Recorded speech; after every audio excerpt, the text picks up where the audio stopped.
želimo sakupiti narodno blago, ponekad moramo ovisiti o dobročiniteljima poput našeg biskupa, o vlastitim sredstvima, ali nekad ni to nije dovoljno.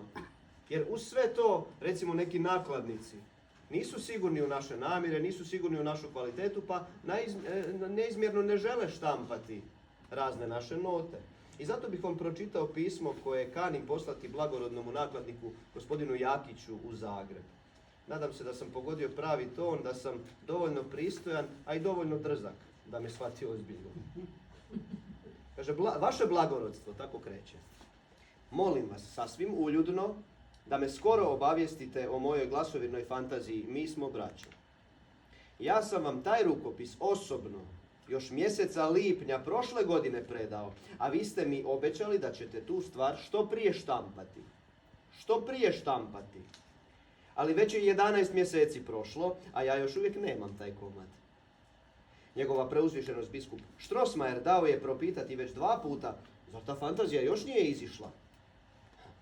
I gospodin Preradović isto tako, grof Pejačević i druge ugledne osobe odasvuda. Ja sam o tu uglednu gospodu više puta tješio riječju skoro.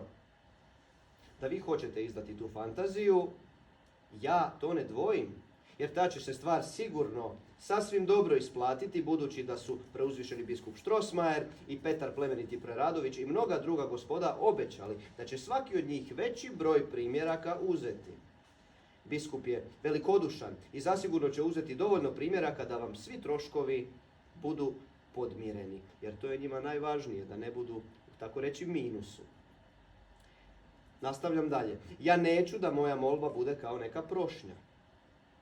U Beču ima mnogo trgovaca s grudotvorinama koji će takav komad rado izdati, ali ja sa otim samo hoću pokazati da ja želim samo u domovini i samo za domovinu raditi. Premda mi je to ovdje puno manje koristi nego što bi to bilo recimo u Beču.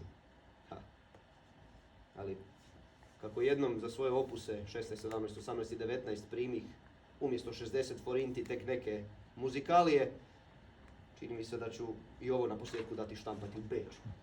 Katarina, uzrujao sam se, molim te, odsvire.